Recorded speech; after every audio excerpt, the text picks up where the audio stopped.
G'day and welcome back to Wellywood Wargaming. This is the series where I give you comprehensive guides on every single campaign system in Necromunda to date. We've done the Law and Misrule one, we've done the Dominion campaign, and we've done the Underhells campaign, which was my favourite so far to play through.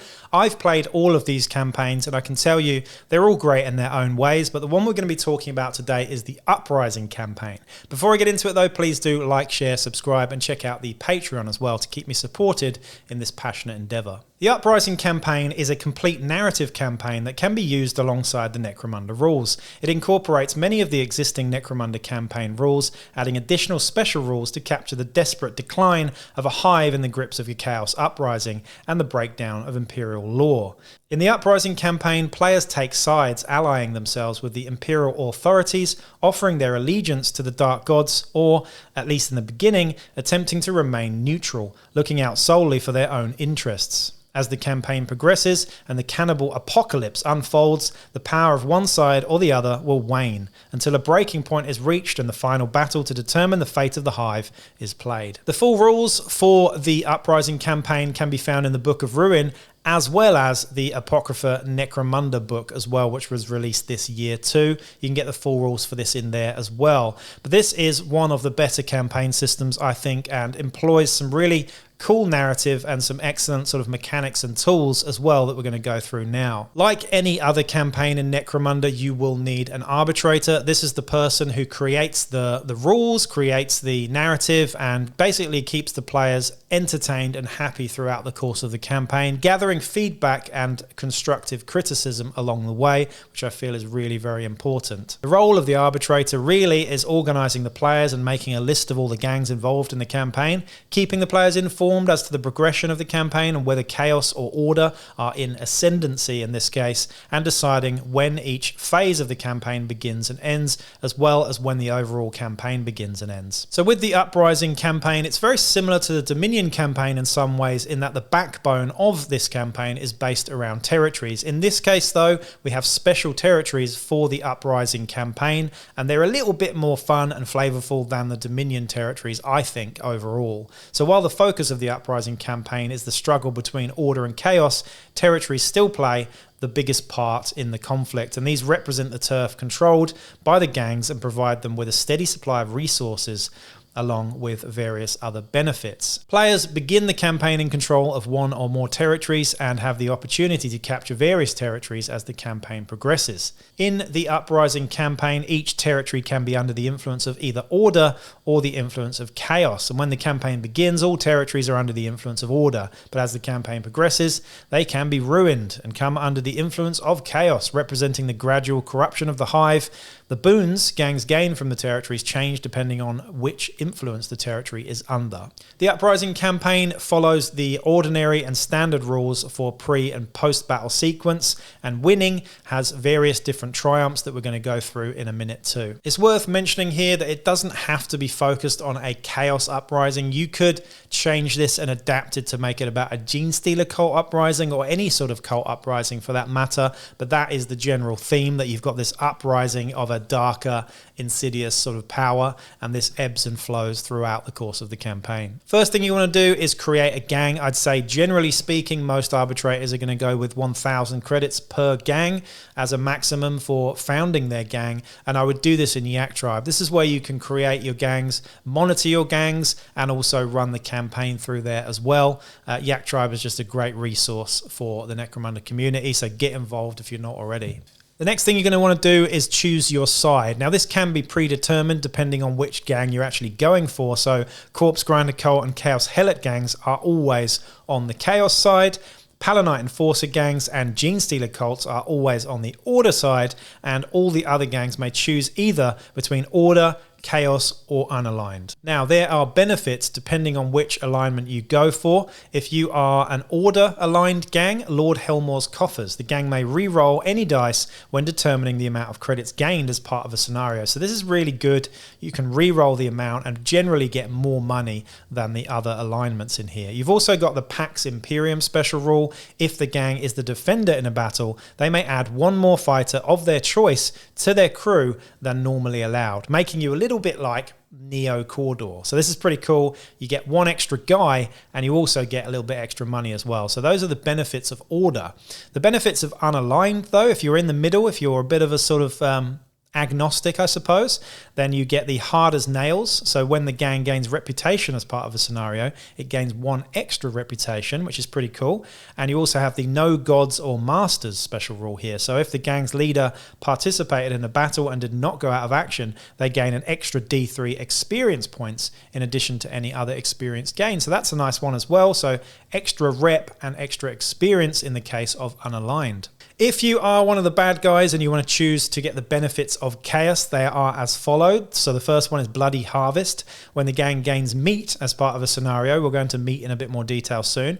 It gains one more portion of meat than normal.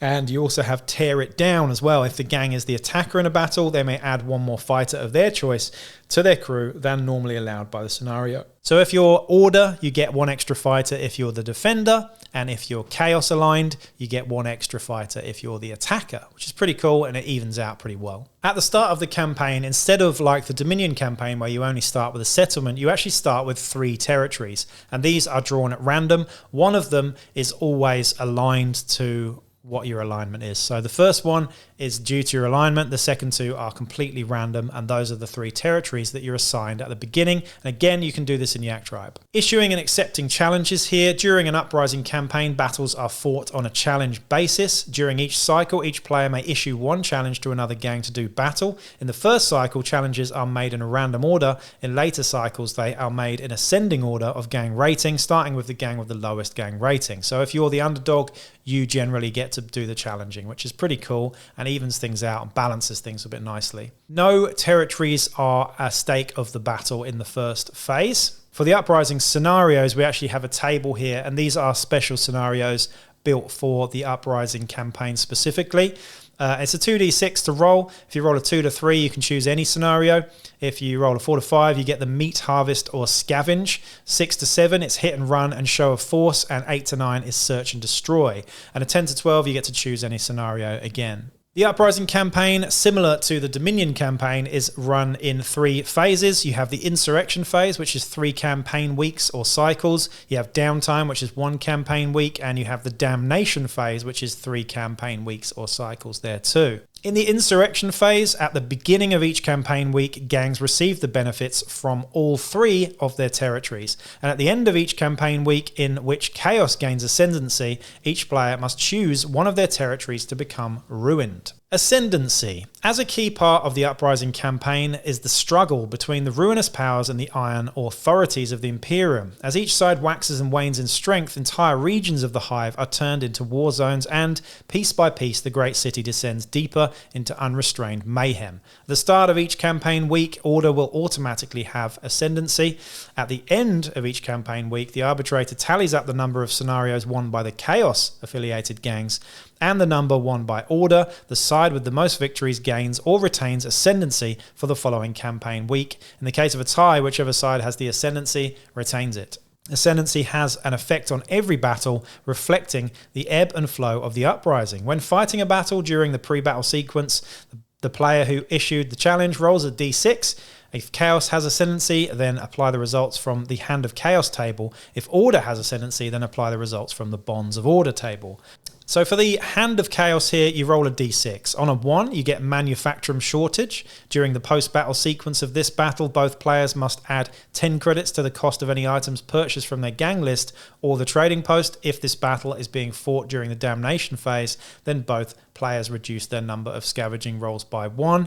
Another one from the list here, I'm not going to go through all of them. Number 5, Blood for the Blood God. When a fighter takes an enemy out of action with a weapon with the melee trait, they earn a additional 1 XP there as well.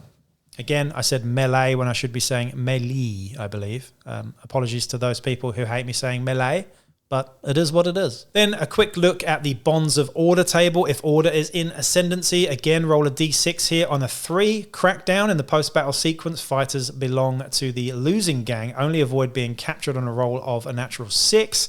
And if you roll a 6 here, you get called to arms. Halve the cost of any gangers chosen during the hire a fighter substep of the post-battle sequence of this battle, rounded up to the nearest 5 credits. Pretty good there as well.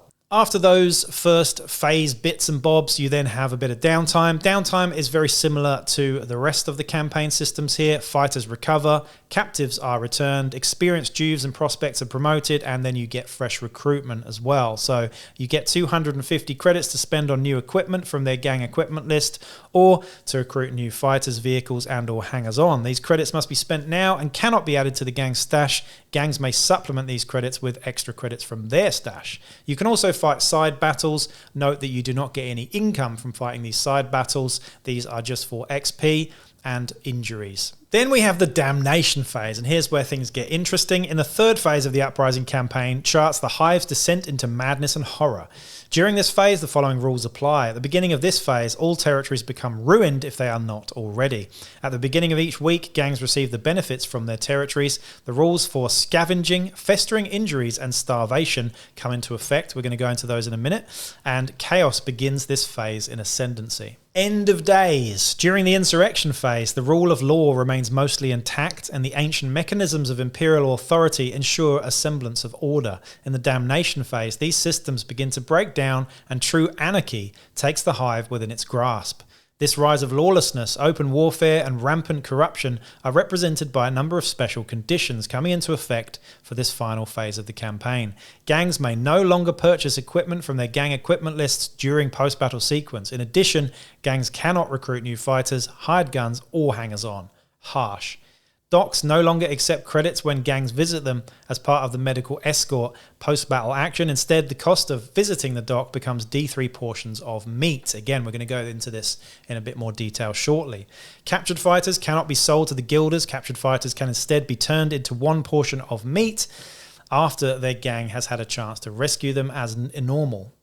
In addition to these changes to the post-battle sequence, 3 new rules are introduced: Scavenging, Starvation, and Festering Injuries. This is where it gets really fun. First things first, we have Scavenging. So depending on the scenarios that you play, you can earn scavenging roles, and when a gang earns a scavenging role, the player takes a note of it on their gang roster and may then use it in the post-battle sequence of any battle when they would normally be able to purchase equipment. And the scavenging role is as follows. It's a 2d6 on this table. On a 2 to 3, unfortunate encounter, randomly select one of the gang's fighters and make a roll on the lasting injury table. Nasty.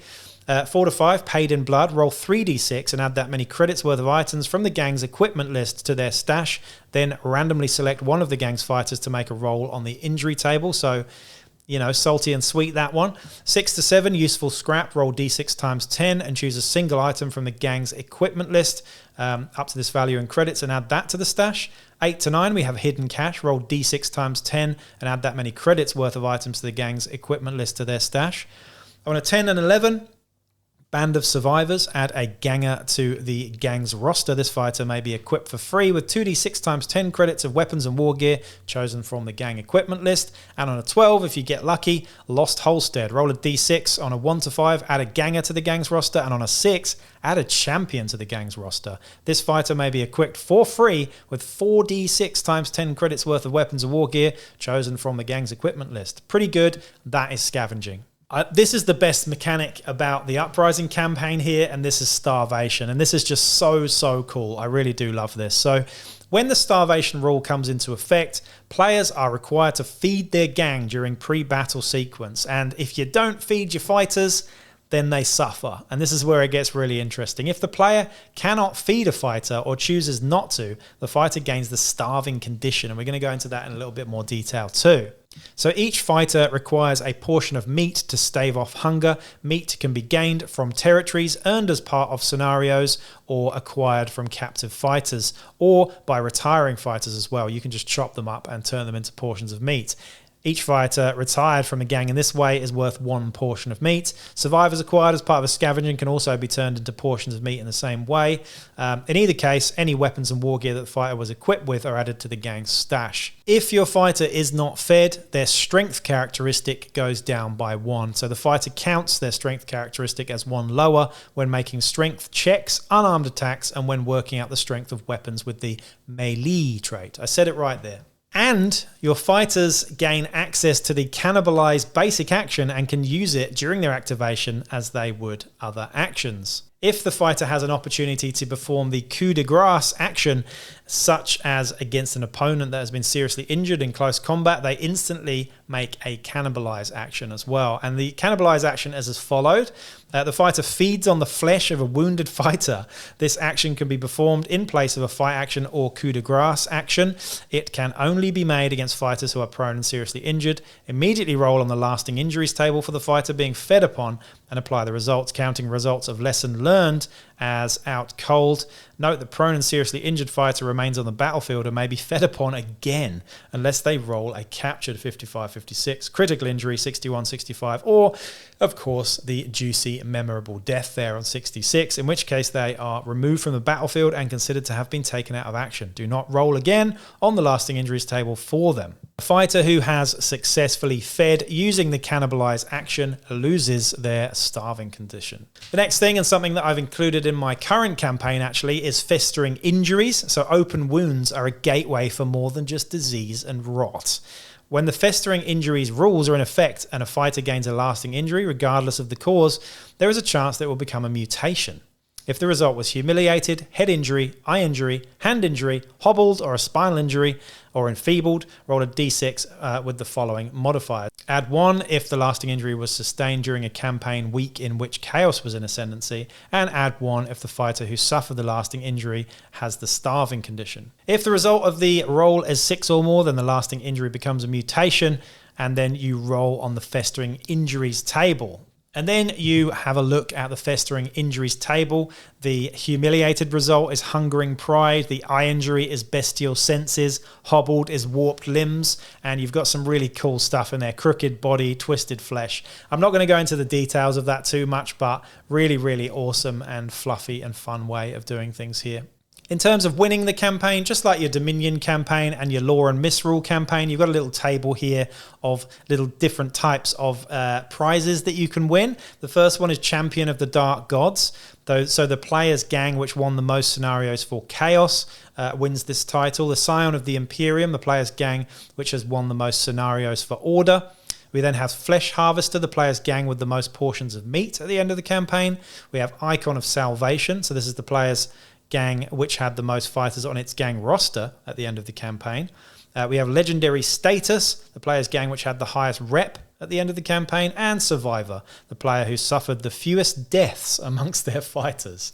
That's a prize, by the way. Let's have a look at some of the unique Uprising territories here. Again, I'm not going to go through all of them because you can go and have the look at the rules for the Uprising campaign in the books that I mentioned at the start here. But just quickly, let's look at the Chaos Fane here. Chaos Fanes are focal points for the worship of the Dark Gods. Each gore-splattered temple is a place for heretics to muster their forces and practice their profane rituals. So you can recruit here, roll a d6 on a roll of 4+. The controlling gang can add a Skinner or Helot Chaos Cultist to their roster without having spent any credits. Equipment that is not part of the fighter's basic cost must be purchased at the normal cost or supplied from the gang stash. No, it's worth, you just get a ganger basically. It doesn't matter who you're on, you get a ganger here.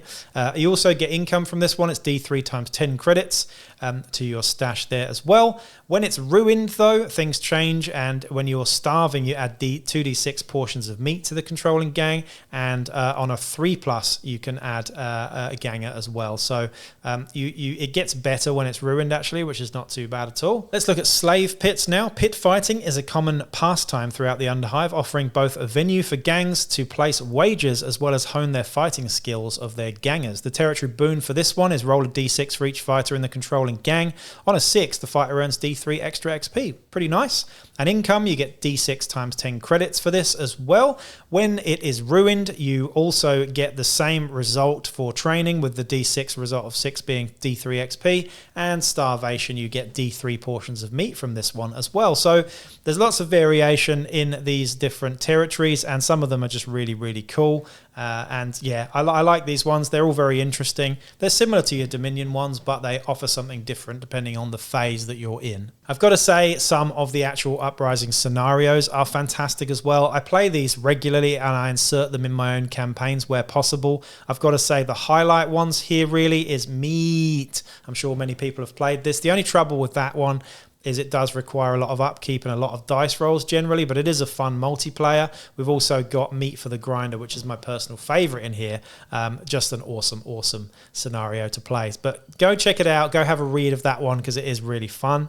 Lastly, for the Uprising campaign, we have Uprising events here as well. So you can choose to do this, and the Arbitrator can roll on the Uprising campaign events table at the start of each campaign week, just to mix it up a little bit. And it's a D66 roll. Again, we'll have a look at a couple of these quickly. The first one, on a 14, Hive Breach. For all battles played this campaign week, in the end phase of each round, players must check to see if the toxic atmosphere beyond the hive will spill into the battlefield. Roll 3d6. If the roll contains a double, in the following round, visibility is reduced and all ranged attacks suffer a -1 to hit. In addition, the fighters must make a toughness check, adding to the benefits of respirators or filter plugs if they have them in the end phase. If they fail, they suffer a flesh wound. If the results of the roll were a triple, the above effects apply, but in addition, the pitch black rules apply. Nasty. On a 42, we get Tide of Scum. During this campaign week, during the pre-battle sequence, if a player does not have enough fighters in their gang to fill out their crew allowance for the scenario, they can make up the shortfall with any Hive Scum models they have without the need to pay the cost for them, which is really cool. And on a 46, Plague of Madness. This campaign week, after selecting crews during the pre-battle sequence, players must make an intelligence check for each of their fighters taking part in the battle. Those that fail become subject to the insanity condition. Very nasty indeed. So in summary, the Uprising campaign is absolutely one of my favorites here. You've got some really interesting mechanics and a really nice, fluffy, cannibal sort of vibe to it. I think it's certainly the most horrific and brutal of the campaigns that we've talked about so far, but it's definitely one that I would recommend you play. Again though, if you're starting out in Necromunda, don't start with the Uprising campaign. It's certainly not a beginner's campaign. It requires a little bit of arbitration, and there is a lot more stuff in it. I would say generally start with the Dominion campaign, then move on to the Law and Misrule campaign, and then maybe your Uprising campaign as your third one as well. But it is certainly a very, very good and strong contender up there as one of my favorites, along with the Underhells campaign so far. Anyway, food for thought. Again, you can always draw elements of these campaigns and combine them all together into your own super campaign, and that's certainly how I do things anyway, but I do think it's worth playing through each of these campaigns as is before you get the measure of them to be able to actually do that. Anyway, I hope this video was informative and helpful for you. I will be back with another campaign guide real soon. Peace out.